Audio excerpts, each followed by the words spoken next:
Lo que tenemos es una especie de tormenta perfecta. ¿Por qué? Porque yo creo que han coincidido esas dudas sobre la economía norteamericana que teníamos la semana pasada con datos de empleo, pues de luego más suaves, más flojos de lo que se esperaba, que yo creo que nada tiene que ver con una economía que sigue siendo fuerte. Eso simplemente es un dato que ha hecho pues un poco temblar a las bolsas más que nada porque veníamos acumulando muchas alzas y entonces es una excusa para corregir. Y luego del otro lado, del lado asiático, el Banco de Japón, que cambia las condiciones. Fíjate que siempre decimos que los flujos, que la liquidez es lo que hace que las bolsas suban o bajen, ¿no? Por eso tenemos expansión monetaria, tenemos subida de los activos de riesgo y cuando tenemos contracción, pues tenemos esas caídas de los mercados. ¿Qué ha sucedido en Japón? Pues que al subir el Banco Central de Japón los tipos de interés en yenes, los inversores que lo que habían hecho era endeudarse en yenes a tipos cero, o sea, casi te pagaban por tomar prestado.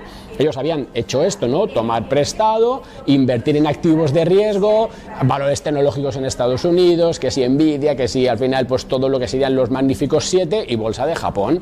Cuando los tipos de interés suben, ese cost of carry se da la vuelta. ¿En qué sentido? En que ya te cuesta, en que ya tú te estás viendo que de repente esa financiación que te estaban regalando, ahora tienes que pagar. Entonces tú qué dices, ostras, es que estoy ganando aquí un 30% en activos en tecnología norteamericana y está el Nikkei en máximos históricos, pues yo lo que hago es, obviamente, cerrar las posiciones. Con lo cual ese efecto, si quieres apalancamiento, pues lo que hace es que esos inversores hayan soltado los activos, digamos, norteamericanos, ¿no? de tecnología, hayan vendido, ¿para qué? Para coger otra vez sus yenes, pagar su deuda y quedarse flat. Por eso lo que hemos visto es cómo se ha apreciado el yen de forma brutal, ¿no? De casi unos 160 contra el dólar a 140. Eso sí, yo creo que esa es una zona que puede ser de momento de control. Entonces, eso es lo que te genera ese miedo que al final se traslada pues a los restos de parqués. Lo hemos visto aquí en España, en Europa, donde estamos con esas caídas del 3%, pero ¿hay un cambio de tendencia? ¿Hay un cambio económico realmente? No, yo creo que realmente lo que estamos asistiendo es a esto, no es a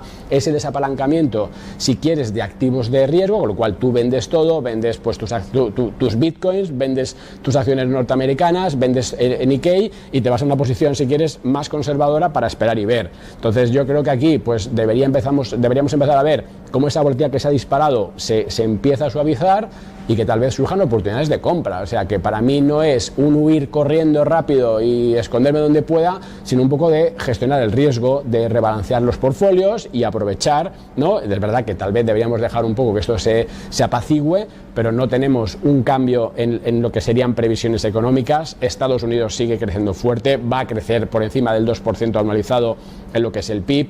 En España lo estamos viendo, tenemos una economía que está siendo resiliente, con lo cual pues sí que tendremos al final que matizar cada vez más dónde posicionamos nuestros ahorros en cuanto a valoraciones, pero no es un cambio de tendencia, es un momento, si quieres, para justo aprovechar y tomar un poco de distancia del mercado, evaluar nuestro perfil de riesgo, nuestro horizonte temporal y aprovechar este momento. Fíjate, este año hemos dado más vueltas que una peonza, ¿no? Veníamos a principio de año 7 bajadas de tipos, luego resulta que no, que incluso hasta los podían subir, luego tenemos en verano que nos dicen que no, que sí, que septiembre y igualmente a final de año, y ahora de repente lo que estamos es haciendo una valoración de medio punto, 50 puntos básicos para septiembre. Yo creo que estamos yendo de un lado a otro, o sea, el mercado, que sí está claro, es que entra en una nueva fase donde es mucho más sensible.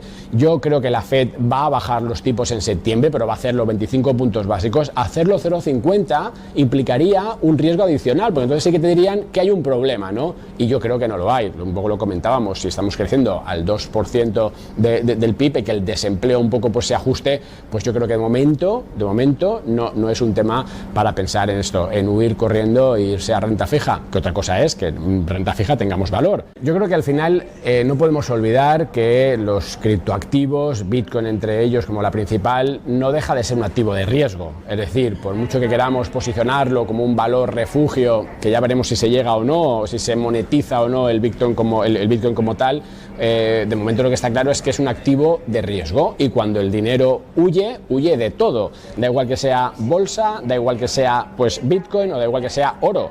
Fíjate que también ha caído el oro, ¿no? Con lo cual, ¿qué estamos viendo? Un inversor con miedo, un inversor que está recogiendo, si quieres, pues todo su cash posible, porque está descontando un escenario peor del que teníamos hace una semana. Con lo cual, yo creo que son correcciones normales. Es verdad que como son activos tan volátiles, cuando caen también caen más, pero no difiere su comportamiento de lo que pasa en renta variable. Entonces, mi conclusión es que estamos asistiendo a un desapalancamiento generalizado, donde los criptoactivos, más esos ETFs que hemos visto, a ver cuando ahora pues abran qué sucede, pero donde se está viendo esa salida. Entonces, pues simplemente son flujos, y como aquí tenemos al final pues esa oferta y esa demanda, se está desequilibrando del lado de la demanda, y por tanto, como no hay profundidad, como realmente no hay una liquidez muy elevada en todo lo que es Bitcoin y los demás criptoactivos, pues esos movimientos son mucho más fuertes. Yo los veo normales. Es verdad que acercamos a zonas clave, Bitcoin 50.000, a ver, debería aguantar esos niveles, pero habrá que seguir un poco viendo la evolución macro y la evolución de correlación, porque existe correlación perfecta con los activos de riesgo, dígase Nasdaq. Es que hay que diferenciar lo que es el oro en el corto plazo del oro en el largo plazo. Entonces, en el corto plazo, tú cuando tienes miedo huyes de todo. Lo que haces es salirte a liquidez o a renta fija. Fíjate, ¿no? En Japón, ¿no? Como los bonos, pues de repente, pues reciben montones de flujos, ¿no? Con lo cual, simplemente es que en ese corto plazo, pues se sufre más. Obviamente, no tiene nada que ver la volatilidad del oro con la de Bitcoin, ¿no? Con lo cual corrige, pero corrige también hasta unos niveles razonables, ¿no? Yo creo que mientras aguante también la zona 2300, no pasa nada, y simplemente es algo del corto plazo. A largo plazo el oro es un valor refugio, un valor que se descorrelaciona con las bolsas, y así va a seguir siendo.